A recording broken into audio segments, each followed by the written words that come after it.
Psalms chapter 14. The fool says in his heart, "There is no God."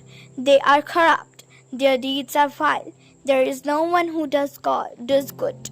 The Lord looks down from heaven on all mankind to see if there are any who understand, any who seek God. All have turned away, all have become corrupt. There is no one who does good, not even one. Do all these evildoers know nothing?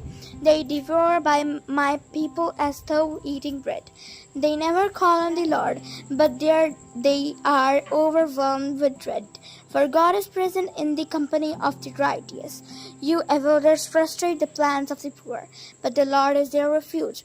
Oh, that salvation for Israel would come out of Zion. When the Lord restores his people, let Jacob rejoice and Israel be glad. Amen.